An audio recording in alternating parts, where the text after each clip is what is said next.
Within film industry, it's like obviously rejection in any industry is going to be a part of it. But I think that there's a difference between experiencing rejection and allowing it to bolster and fuel where you're going, or receiving rejection and allowing it to limit and kind of force you into a smaller Yeah. quadrant. And so I just was curious as to, has the rejection of the industry given you, because I feel like it could develop real confidence in someone.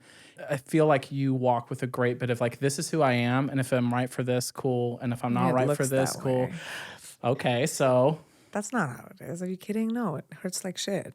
I don't wash my dirty linen in front of people. Like I'm not right. gonna be like, oh, I just got rejected from a Yeah, part sure. and like show everyone how I'm feeling. The nature of my job is my life is so public that, those sides of it are reserved for like my friends or Hmm. my family. Like I'll Yeah. talk to my husband, I'll talk to you guys about the real. Yeah.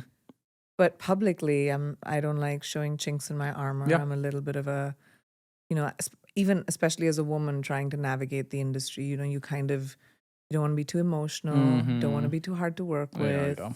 So, That's got to be a I've, real annoying line to have to walk. yeah, for sure. So I kind of like just walk a diplomatic line and just like keep my real emotions for my family. But it's hard. I think like, rejection, especially in a job that is based on validation. It Mm, is.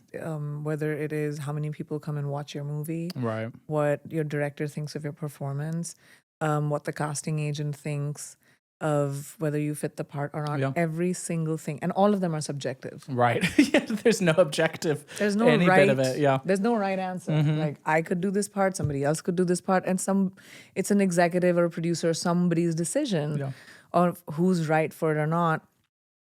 And I've seen so much rejection in the movie industry for so many reasons, Mm, whether I was right for a role, whether it was favoritism, whether it was somebody's girlfriend was cast. Like hmm. there's so many Reasons or a thing. reasons Yeah. why it's happened that I made peace a long time ago with the fact that a movie or a job belongs to the person who's eventually got the credit. That's it. So if your credit is on the job, then it was meant to be yours. If it was not on the job, it was never meant to be yours for Wow. whatever that reason might be. Yeah. I mean, I try and hex the jobs that are rejected. Like personally, that's what I do. But Personally, I'll sit in my room crying, watching Love is Blind with Pizza Hut oh, delicious. and hex the movie that rejected me. No, I'm joking, but truly. But truly a little bit. Now I want breadsticks from Pizza Hut.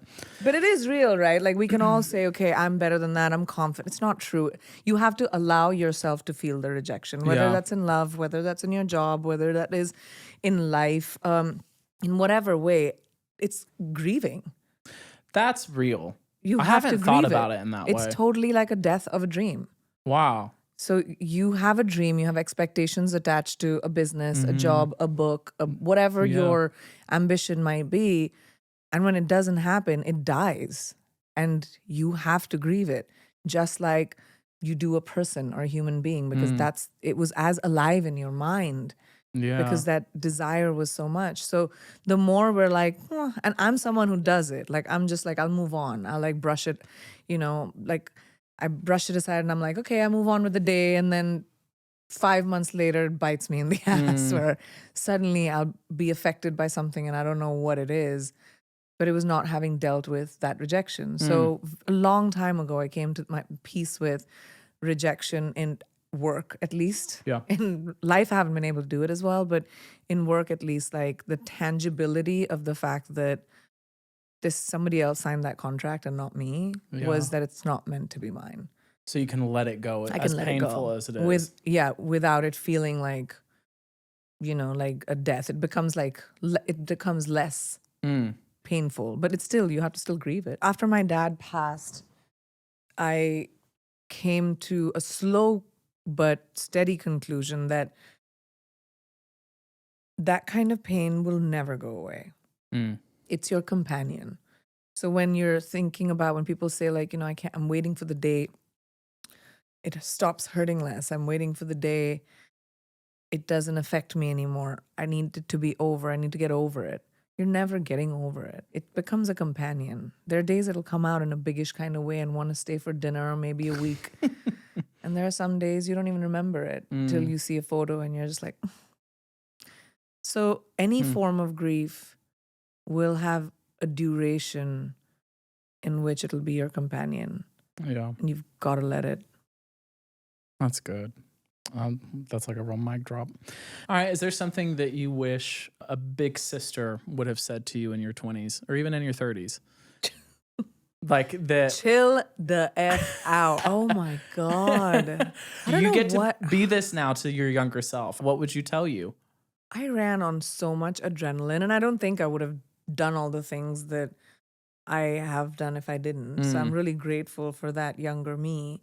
I could never do it now. That you wanted to keep that pace and you were able to. The pace, the stakes, the flights I took, the way I traveled, the decisions I made. I was so fearless to a point of being invincible in life and at work. Yeah, yeah. Like I was like, I'll do 6 movies a year. I don't need sleep. I would do 10 days in a row, no sleep. Like I don't know what it was. I used to have like 10 espressos a day and just go. Yeah. I'll come to Toronto for a day, go to Australia, and then come back to Mumbai in 3 days or like 4 days. It's like Good night. I just wanted it all. And I did not want to leave the opportunity. I was hungry and and I had that drive for years.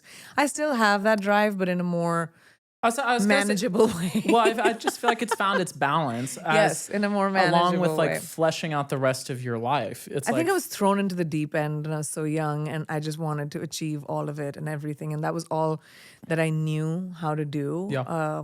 I didn't know anything about navigating this industry except the fact that I could work hard. yeah. So I just worked hard. And I was like, this is one thing I know. We're just going to keep doing it. We're going to persistent.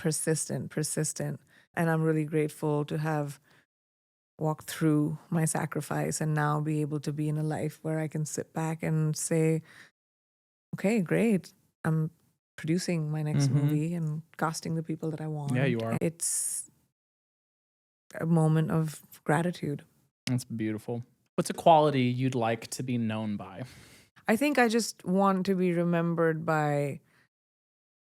It's really hard in this world. I think people have sharp corners, as do I.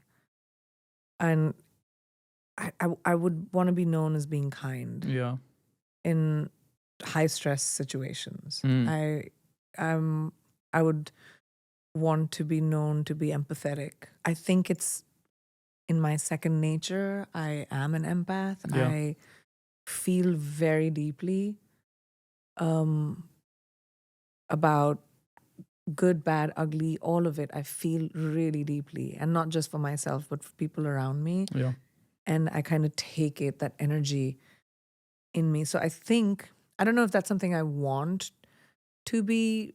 Like, I'd want to be remembered as someone who was kind in most scenarios. And that's not easy to do, as like, I'm a feisty, passionate, Desi girl, you know Yeah, what I yeah. mean? But it's something that I'm learning as I'm getting older, is to just come from a place of empathy and compassion. That's powerful, though. When that's your orientation, it just sets the precedent for how you engage. You're not trying to put on attributes that aren't yours. It's like, I only want to do the things that I actually feel like in my heart I'm called to like do well. I'm not trying to do everything. I'm not trying to be everything to No. everybody. We don't want more views. It's No. And there's also a healthy boundary thing of being like, I know what I can impart and what I can give when I what need my to. strengths are. Yeah. And where I'm good to just sit back. Yeah, And- totally. Oh my gosh. But it's like, I'm doing more and more of that recently. I'm trying. Like in my lane. Sorry. I'm just here minding my business, reading the room. Just that's me right here. It is so funny though. It's like even those boundaries, that's something that you've personally helped me with, because I live in the mode of like, okay, let me walk into a room and see what I can do. And there are times where you're like, sit down and just don't like. That's hard. That was hard for me too, because I've always been the person who's like does the production, like Yeah, my yeah. husband said. Even when I was getting married, I was like, that thing goes. Yeah, Priyanka really did work very, very hard at her wedding. But like that's hard for me sometimes. Like I don't have to solve all the problems in a room. Yeah. I'm not gonna take that upon myself. Nobody's told me to do it, so I don't have to be in charge of that. Yeah. But that's hard for a lot of people when we're like solution oriented. It's like you somehow insert yourself in like things, and you're like, okay, I can. Do you need this? Do you want me to call that? And I'm like, just chill, sit down, don't do it. And then I observe. I'm like, everything works out. Somehow Yeah. the cars arrive. Somehow an Uber's been called. Somehow the dishes are put away, and somehow like the world hasn't crashed. Yeah. So I can breathe. Yeah. So I'm like, need to practice that more, where I don't feel like I'm responsible for everything. Yeah, because then it sets a new rhythm for you, and Yeah. you're actually able to make the same decisions that you would need to make when you're feeling stressed, And but do now what from you a level need to do place. versus feeling like, and I feel like a lot of, especially working moms, we have a lot of like guilt, I think, about, how much have I contributed? I need to make sure my house is right, everything runs in order, the baby's fine, everything's okay. Yeah. And like, we have to trust ourselves that we've set up systems where it's fine. Yes. It's gotta fine. be I okay. don't need to control it so hard. Like me waking up at 4 o'clock in the morning. Oh, she's just sleeping. Mm-hmm. What was I thinking? What was Right. I happening? can go back to sleep. Right. I can sleep. I can rest. Well, thank you so much for taking the time to come on and just hang out with me. You're Just to welcome back people doing anytime. podcasts out there, just make it comfortable. Just come on. Just give me You a nice heard couch it I here. can lean on. That you cup could of just sit back coffee, my in. legs up. Right? That's what you nice. need. Well, we're going to take a quick snooze. Bye-bye. Bye. This has been Read the Room. Like we've been joking about and talking about, my book is available. This one right here, which I got in the mail the other day just randomly. And I'm very excited for you to see it. I'm slowly handing out to my people and letting everybody kind of read and get on board. But you can download this anywhere you get books. Thanks, Bri. I love you. Thank you. Love you.